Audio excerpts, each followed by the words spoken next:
All right, hello everyone.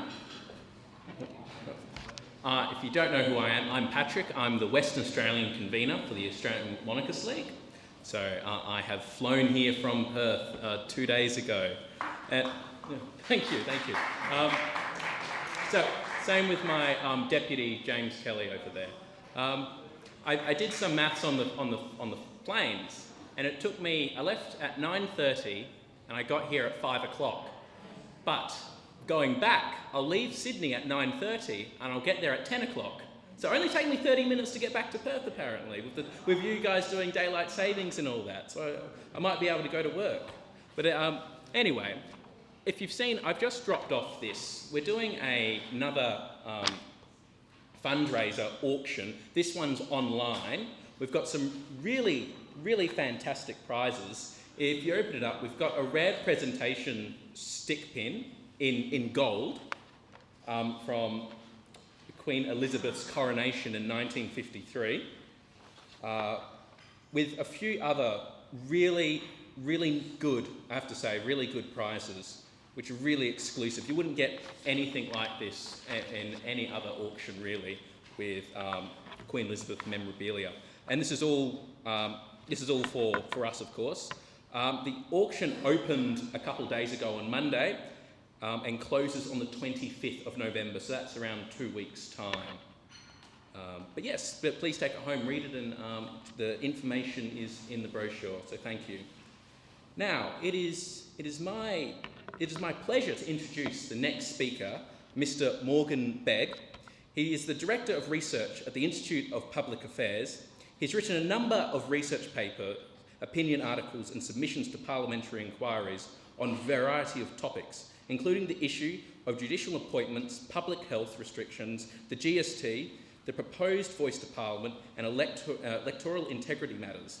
Morgan's interests are preserving constitutional government and the rule of law, and protecting and extending the rights and freedoms of Australians, such as freedoms of speech and religion. He is also a dedicated life member of the AML. So could you please put your hands together as I introduce Morgan.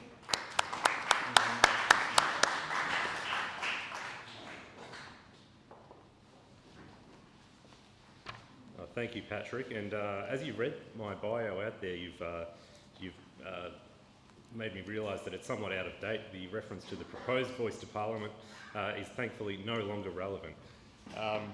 Can I just, before I start, I'll just pay my acknowledgements and tributes to Philip Benwell and the Monarchists League.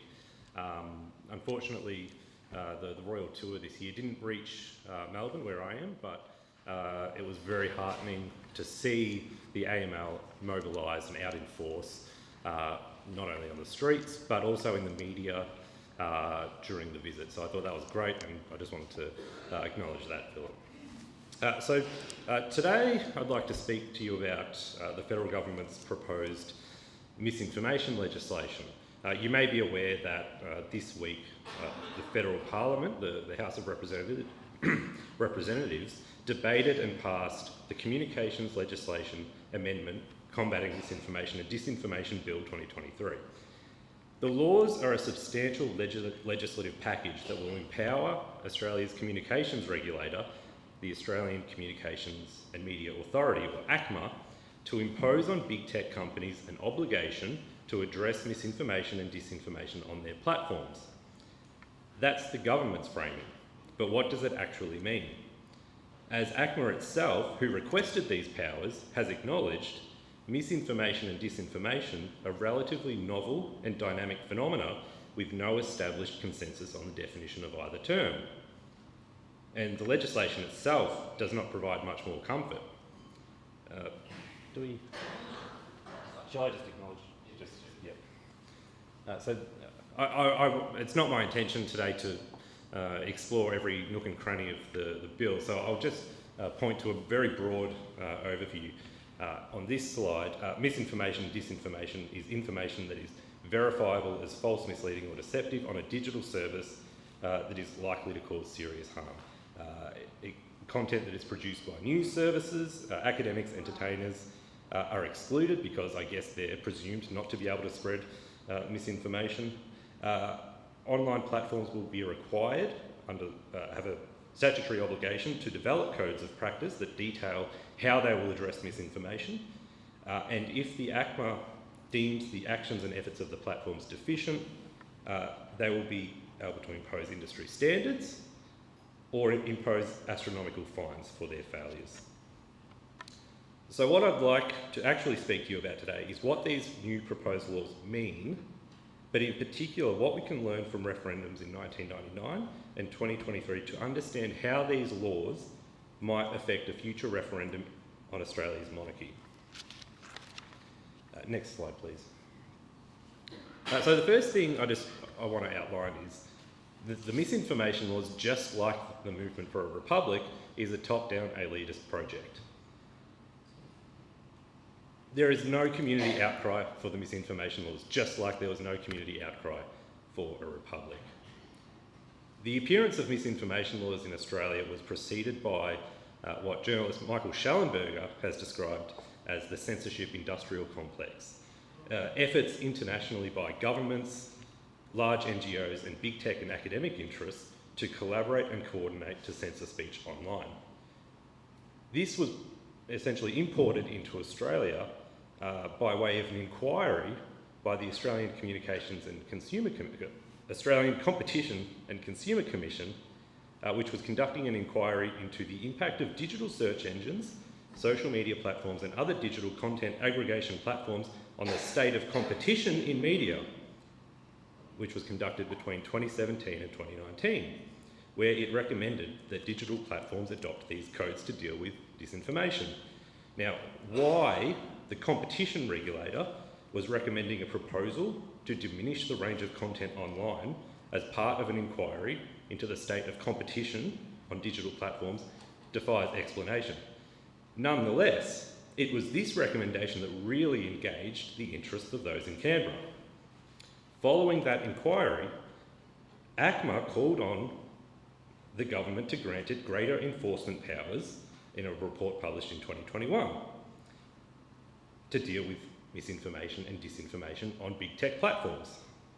This report, which was given to the Minister in late 2021, was held back until the following year when it was released by the then Coalition Communications Minister Paul Fletcher less than 2 months before a federal election, effectively blindsiding the party and binding the government to the misinformation laws at a time it was unwilling to have an internal debate when it was already vulnerable to Labor externally.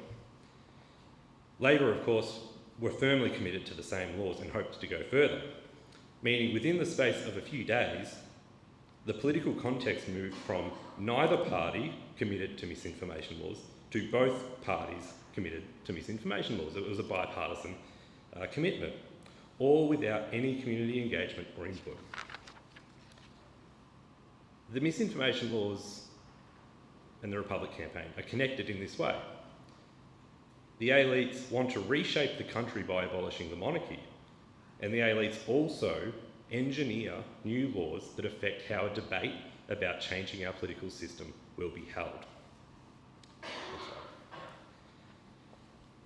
That leads to my next point. The misinformation laws are explicitly intended to control democratic outcomes, in particular referendum outcomes.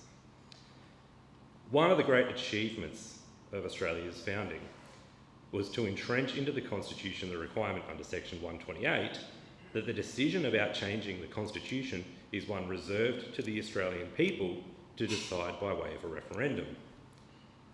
In the eyes of politicians who propose the constitutional change, however, the Australian people are a significant obstacle that they have to overcome. The 2023 Voice referendum period was riddled with complaints of critics of the Voice engaging in misinformation. As early as February 2023, Prime Minister Albanese accused critics of pushing misinformation on social media. In September 2023, Professor Megan Davis, the architect of the Uluru Statement from the Heart, lamented the arrival of Trumpian misinformation, making the job of Voice campaigners harder. And on the night of the referendum, with the Voice having just been voted down in a landslide, Yes 23, the Yes campaign's official organisation, campaign director Dean Parkin denounced what has what has been the single largest misinformation campaign that this country has ever seen, and blamed the result on a no campaign that has lied to the Australian people. It is tempting to hope that this kind of childish rhetoric is a peculiarity of the Voice campaign itself, but in reality, this narrative has been a long-standing feature of referendum discourse in Australia. In a prominent book published in 1992, the eminent Australian judge and public law expert James Crawford argued, well, you can read the quote, but the key is not, in his view, that the problem of referendums is not that it's an arduous process in order to pass, but there's a system which fails to punish misleading anti-referendum campaigns. Note that the word misleading is the same word that is used in the definition of misinformation. This line of thinking was the dominant narrative to emerge following the 99 referendum as well, that voters did not understand the proposals and that they were misled about it. Part of this narrative was that the no voters in 1999 did not understand the proposal because they are just not as intelligent as yes voters. One analysis of the result observed that the yes vote was associated positively with higher cognitive skills and greater voter knowledge of political and constitutional issues. Now, this is a long-winded way of saying that the data shows in exit polls that higher educated people were more likely to vote yes than, for instance, high school graduates. Interestingly, this was also true at the 2023 Voice referendum. According to an exit poll co-commissioned by the Institute of Public Affairs following the vote last year, 38% of school-educated Australians voted yes, 29% of TAFE-educated Australians voted yes, while 52% of university-educated Australians voted yes, compared to a nationwide average of about 40%. However, the analysis from 1999 I cited earlier takes that much further and says that being university educated gives you higher cognitive skills. I firmly reject that. And what level of cognition do you really need to come to a preference for monarchy or no monarchy, or to reject the voice or to support the voice? It's completely irrelevant. And yet this narrative applies that less intelligent voters are more likely to vote no, and that they vote no because their lack of intelligence makes them easier to manipulate, making the misinformation laws necessary to protect voters from themselves. This is entirely cynical, of course, but of course, it just so happens to benefit proponents of change in the process, and that's the point. Next slide, please. So, my third point, defending the Constitution will be deemed to be seriously harmful. The misinformation laws are promoted as dealing with misinformation that causes serious harm. But harm in this context is not intended the way that you or I would expect it to mean. For instance, as a measurable damage or injury to a person. Here, harm is more hypothetical. And you can see that this is the clause 14 of the bill, which describes what is harm, and it just about covers the totality of life. So there's not really, it could just be simplified to say everything. But what I want to point your attention to in particular is 14A, which refers to harm to the operation or integrity of a referendum process. And I'll return to that in a moment. But I just want to explain with an example how arbitrary this all is. In an opinion article published in the Herald Sun in October this year, the Communications Minister, Michelle Rowland, wrote about the need for these laws. Ironically, in the article, the Minister peddled falsehoods to justify giving the government power to address falsehoods. The key claim by the Minister is that claiming that misinformation and disinformation can threaten people's health, safety and well-being. To prove that point, or to attempt to prove that point, she provides an example of misinformation that circulated during the pandemic. The notion that drinking bleach may cure COVID-19 as the kind of content that can put lives at risk. Using bleach for a medicinal purpose is obviously absurd, and anyone advocating it is either equally absurd or engaging in extreme trolling or satire. It obviously fits the definition of false, but is it harmful? Well, according to a 2023 report by the National Institute of Health in the United States, led by that terrible Anthony Fauci, and far from a conservative institution, that report found no evidence anywhere that people ingested cleaning products to prevent a COVID-19 infection. The key example used by the minister of harmful misinformation actually harmed 0 people. There was no harm at all. But the laws are intended to treat this kind of content as amounting to causing serious harm. And that's because it's not about harm to you or me. The harm they are concerned about is that people will be exposed to content, meaning opinions and ideas, that officials would prefer you do not see. So for instance, as another example, in ACMA's report where they called for these powers, they actually cite as an example of the types of misinformation content they were concerned about was anti-lockdown narratives. COVID-19 was a policy problem, and the choice of imposing lockdowns or not imposing lockdowns was a policy response to a policy problem. These are value judgments. Either you believe lockdowns were appropriate or you believe lockdowns were inappropriate. Why did ACMA believe it was their place to be concerned about lockdown narratives online? Well, this was because lockdowns and other public health restrictions had formed the consensus view in Australia's dominant institutions, and it was seen as a problem that people would share content that questioned an official consensus. So this is especially relevant for us when it comes to thinking about a future monarchy referendum. One analysis of the 1999 referendum observed that vote no to a politician's republic, that slogan was the most damaging television advertisement. Now this analysis wasn't saying it was damaging to the yes case, they were saying it was damaging to the political system altogether. It cites a current of opinion among politicians and political communicators that this type of advertising damaged the political system as it undermined public trust in politicians and political institutions. This is very significant to how we should understand the misinformation laws, because damage to the political system, or in the language of the bill now, harm to the operations and integrity of a referendum process, however that might be defined, is specifically the kind of harm the bill seeks to address.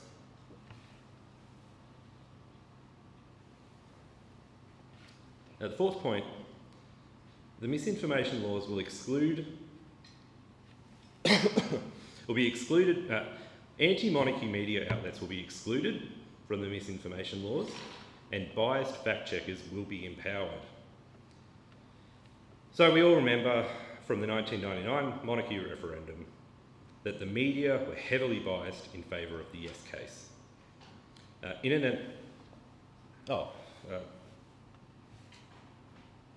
there a skipping? Go next. Yeah, just stay there for a moment. Thanks. In an analysis published in the IPA Review in 2001 of 2 publications in the 3 months leading up to the 1999 referendum, the analysis found a persistent failure of the publications to be neutral in their news articles, and when they weren't neutral, were heavily biased in favour of the yes camp. While speakers for the no case were occasionally given space to make their case, in the opinion pages, although not as much as the yes campaigners, about 43% of news articles, journalism content covering the events of the day, were favourable to the yes camp, while only 13% could be interpreted as favourable to the no case.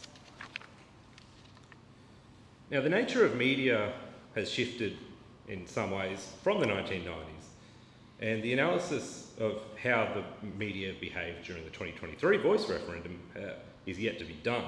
But I think we all recall that the space on newspapers, and not just in the opinion pages, but in the regular pages, were overwhelmingly sympathetic to the yes case, or how the ABC really became the official broadcaster of the yes campaign itself.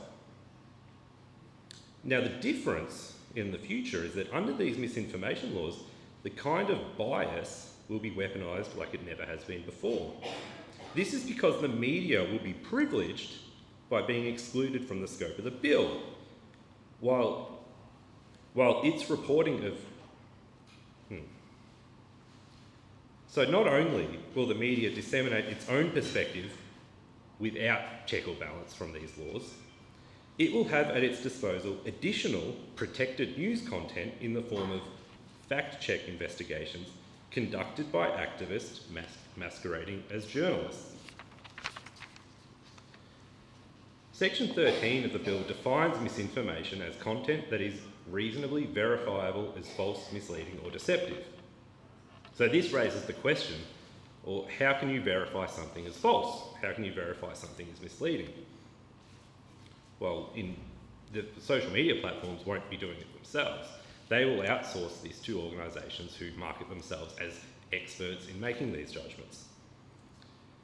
In page 44 of the explanatory memorandum to the bill, it says, some matters that could be considered when determining if content is false, misleading or deceptive include whether the information has been fact-checked by a third-party organisation. Bailey, can someone get me some water? Sorry.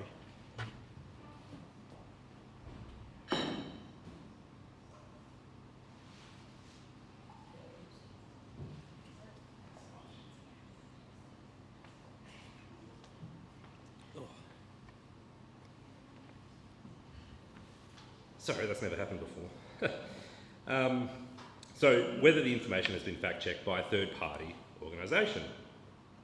Well, the IPA has done the research into what these fact-checking organisations in Australia are about. Our analysis of the three largest fact-checking organisations found a persistent and pervasive bias in how it approached the Voice to Parliament debate. Next one. Yeah. Of the 187 fact-checking investigations published between May 2022 and October 2023, the referendum date, relating to the Voice to Parliament referendum, 170 targeted statements that were critical of the Voice, with 99% of those investigations reaching a false verdict. The remaining 17 investigations targeted statements supportive of the Voice, and a bit over half of those produced a false verdict. Keep in mind that the Voice was an issue in which mass media, big business, government institutions, academia, trade unions were all active in promulgating the case for the Voice. But the fact-checking organisations devoted their time and energy to challenging the relatively powerless Australians in the mainstream outside those institutions. To highlight the absurdity, the Institute of Public Affairs itself was subject of a fact-checking investigation about its research about the prospect of legal risk about the Voice. In the research, the IPA conducted an analysis of a comparable body in New Zealand, the Waitangi Tribunal, which was established in 1975 to provide non-binding advice to the New Zealand government on behalf of Maoris under New Zealand's quasi-constitution, the Treaty of Waitangi.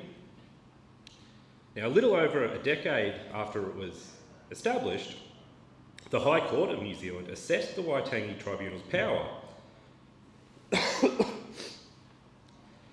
and ruled that the Treaty of Waitangi was binding on the New Zealand government, similar to how the Australian Constitution is binding on the Commonwealth government, and that from that there were treaty principles that could be discerned from the spirit of the treaty. Among the principles was the right to redress, whereby if, and to quote the court, the Waitangi Tribunal finds merit in a claim and recommends redress, the Crown should grant at least some form of redress.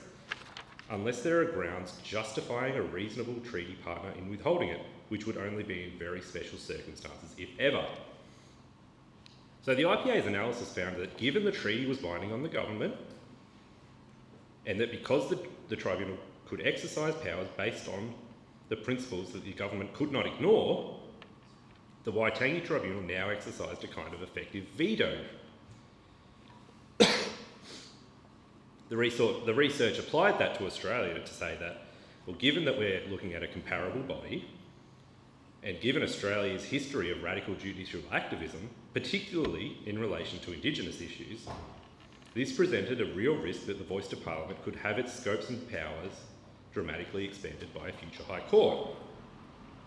But this was fact-checked by AAP Fact Check, one of the fact-checking organisations. Inexplicably, AAP determined that our description of the Waitangi Tribunal's powers as being akin to a veto as false, and was factually incorrect to make this determination, they cited the sweeping opinions of experts without actually any supporting evidence for their claim. Humorously, the only evidence cited by the fact-checkers was a case in which the New Zealand government had stopped a Waitangi Tribunal order from requesting a parcel of land to be transferred to a local Maori community. Instead, the New Zealand government offered alternative redress by apologising to the community in question and paying $115 million in compensation, which actually illustrated what our analysis was saying. The tribunal could not be ignored. The government had to do something. A future referendum on the monarchy in Australia will ask Australians to consider the impact and consequences of a total rewrite and reinvention of our governing institutions. And it is right that Australians are allowed to hear about the potential risks of that change. However, the behaviour of the fact-checkers, such as in the case I've just described, will become the basis for decision-making by Google, Facebook and the other big tech platforms in whether or not the content you share is seen by anyone else.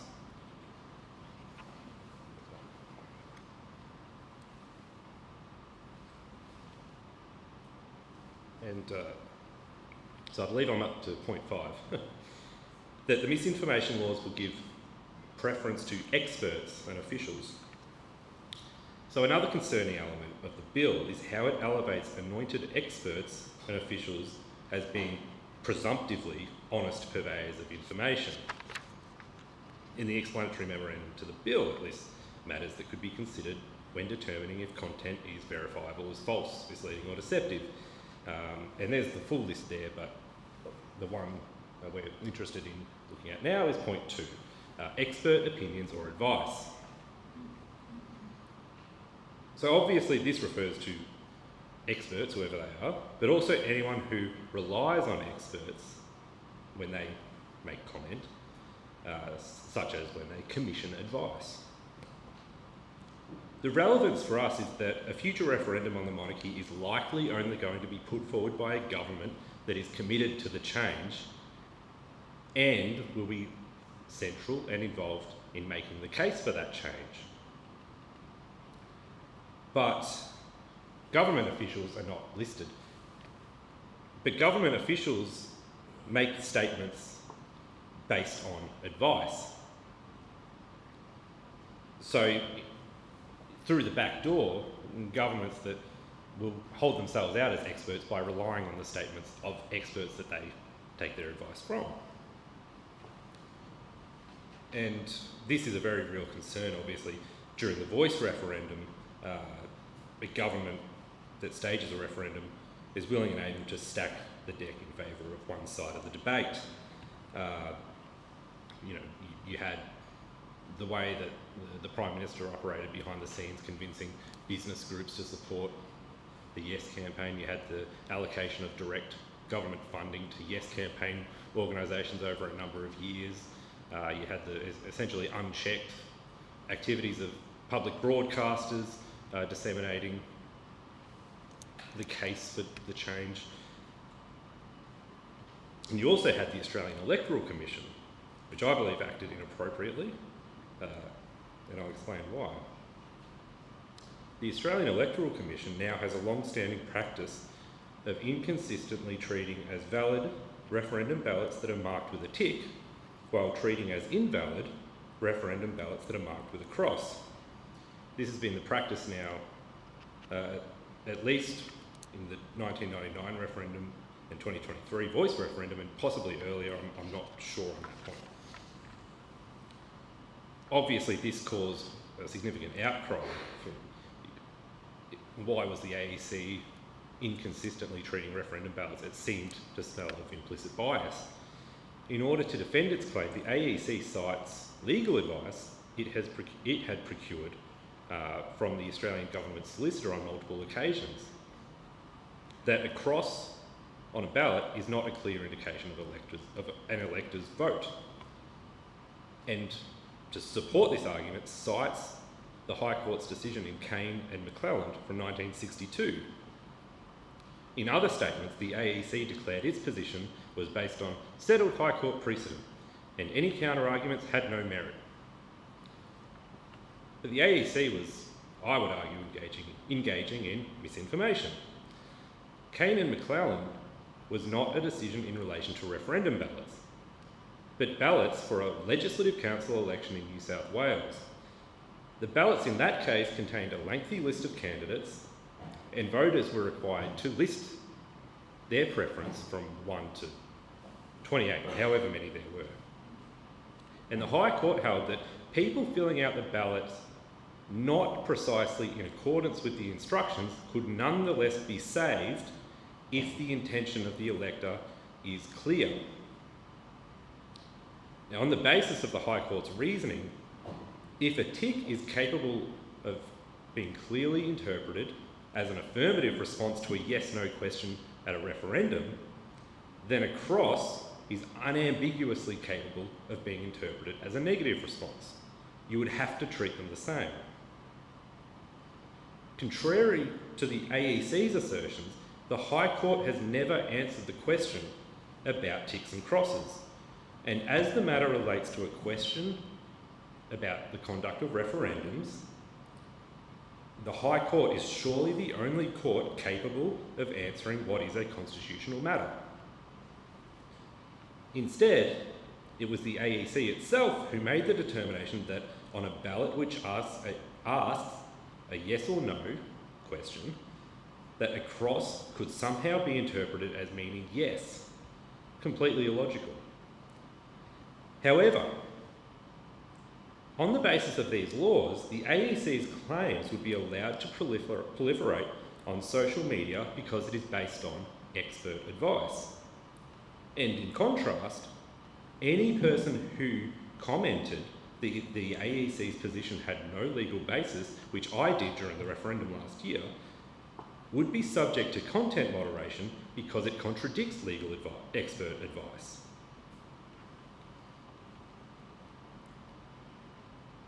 It's noteworthy that a key message shared by... Is there anything after that? That's right. It is noteworthy that a key message shared by the No campaign in the 1999 monarchy referendum and the 2023 voice referendum was that the proposals were an elitist fantasy. Politicians' republic in the former, the Canberra voice in the latter. These arguments are maligned as misinformation that the proponents of the constitutional change allege is damaging the democratic process. But surely there can be nothing more damaging than the democratic process than to declare some opinions should not be permitted to be held or expressed in the first place. If a Section 128 referendum is to be a mechanism by which the preferences of the Australian community are aggregated, then those people by definition must be able to express not only their own preferences, but to hear the preferences of others. To do otherwise is a violation of the state's relationship with the citizen, namely that the state should always operate from a starting position that people are intended to make up their own minds, and that filtering out the opinions that citizens are allowed to possess is not democracy, but a managed democracy, which is fundamentally authoritarian. As philosopher John Rawls said, to restrict or suppress free political speech is to imply at least a partial suspension of democracy. And American jurist Ronald Dworkin notes that in the absence of a process of open public discourse, such as a regime where governments claim the right and the power to make proclamations of what is the official truth and to enforce those standards on public debate, the outcomes of the democratic decision-making process lacked legitimacy. The reality is that there is no official truth and no legitimate role for the state to decide which opinions are true and which are false. And the concept of governments attempting to address so-called misinformation is odious to the most basic notions of democracy. So that's the end of my speech, but if I can, I'd just like to say a few words about the IPA, the organisation I represent. The Institute of Public Affairs, I've spoken to a few of you today that are not aware of the IPA. The IPA has been around since 1943, and in that time the purpose of the IPA has been to, as I say there, preserve and strengthen the foundations of economic and political freedom in Australia. We were very active during the Voice referendum in making the case and pointing out that the actions of the government and others were denying Australians the right to a free and fair debate on the Voice. We're very active now in our research and our analysis on the government's current plan to deny Australians a free and fair debate in the future. In particular, we'll be very active in any future referendum on the monarchy. So if you're interested in the IPA's work, please feel free to visit ipa.org.au or speak to me afterwards. And in the absence of anything else I have to say, I'll take questions if we have time permitting.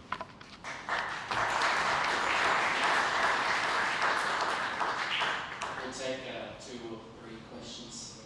Anyone's got one down? Thanks for that. Question being, how contestable if this law's passed, how contestable the High Court, like what would that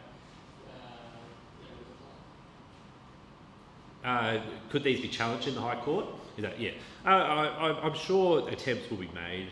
The problem with the High Court and the relevant test that the High Court will be under the implied freedom of political communication, where I believe the test is whether a law is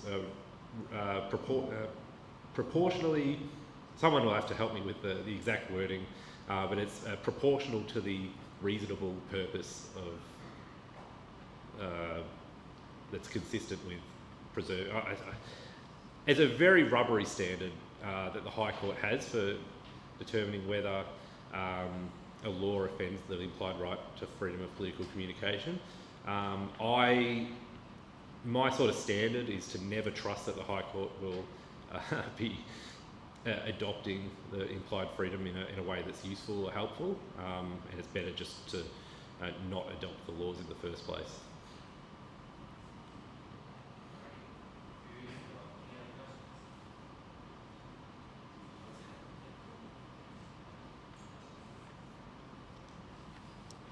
Earlier, in one of the earlier slides, if I remember correctly, you said that this misinformation law policy is bipartisan at one stage. Is that correct?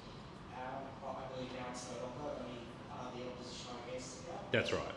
So is that the result of Labor having reformulated their policy? Good question. I think there was I don't know how true this is. This is my read from the outside, which is that it's my opinion that Paul Fletcher, as the then minister before the 2022 election, announced his commitment to introduce these laws without it going to the party room, and possibly not even to cabinet. And so, in that position, in that sort of situation, the party never had the debate internally about it. They were sort of bound to it, sort of in contravention of their regular process. Having lost government, and now that the Labor Party sort of owns the bill instead of them, I think they've had the opportunity now to reassess and to sort of come to a position that, shall we say, is more consistent with their values or their purported values. Do you anticipate it will pass the Senate? I don't know. I suspected it would, but talking to a crossbench lower house MP this week, this MP was of the opinion that it probably would have more difficulty than we realise. And there was some reporting in the Sydney Morning Herald this morning, I believe, actually on that point, which is that at the very least the crossbench in the Senate is going to put a lot of gridlock on this. So I'm beginning to hope that maybe it will have more difficulty than I initially realised or Are thought. there attempts by the coalition to wind it back, or would they be committed to winding it back if they want? Now I have heard that I think it was Senator Bridget McKenzie had commented publicly that at least the Nationals would seek to repeal the laws if they were introduced in this Parliament, and assuming that there was a change of government. I don't know if that could be read as a coalition promise. I haven't heard, I don't think, to my knowledge, I haven't heard anything from the Liberals. A quick question as well. I fear you're preaching to, the converted over here, and you mentioned that there's, I guess, a lot of apathy in the community where people don't really care. I mean, there's other issues to worry about, cost of living, putting food on the table. You can appreciate why people don't really care. How is the IPA selling this argument to the everyday person? What's your cut-through message that we're trying to sell? Well, this is the most basic value. This is a sort of first principle of living in a free society. Everyone, and increasingly, people are communicating with each other and learning about current affairs on social media and on digital platforms. So this goes right to the heart of every single person's ability to participate in public debate on the issues that they care about. So, you mentioned cost of living. Well, issues about cost of living are things that are debated on social media. They're debated on digital platforms. Now, so we will talk about, well, your ability to express an opinion about cost of living will be impacted by these laws. So.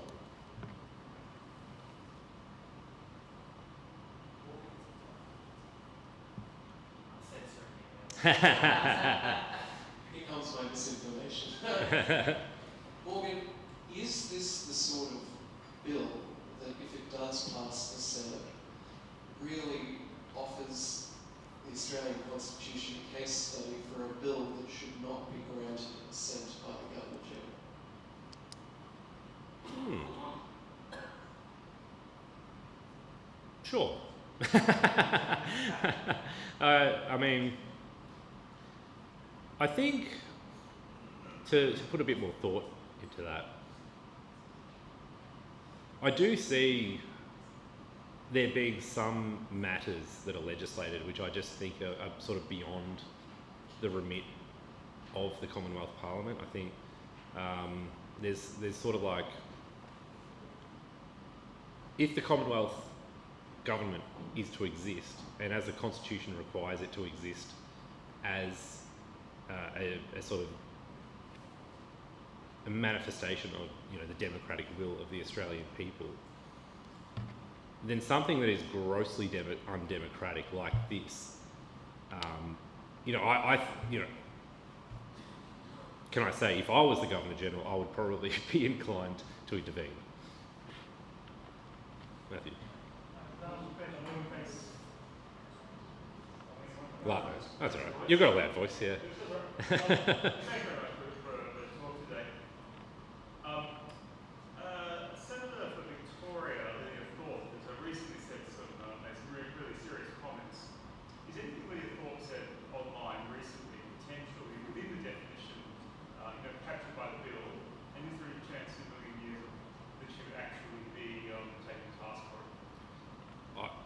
I personally don't sort of keep track of Lydia Thorpe's social media activity. I suspect that everything she says is probably tainted with misinformation, but I don't believe that her comments would really ever capture the attention of the fact checkers. It's really not. Ultimately, I think a lot of the time she's probably saying the things that the fact checkers like to hear, and that if ACMA was given powers to enforce on social media platforms, are they really going to go after Lydia Thorpe? Probably not. Probably not. Not when you've got John Smith out in Dandenong West, sort of offering his opinion on the matters of the day. They're like, that's a bigger target in their eyes.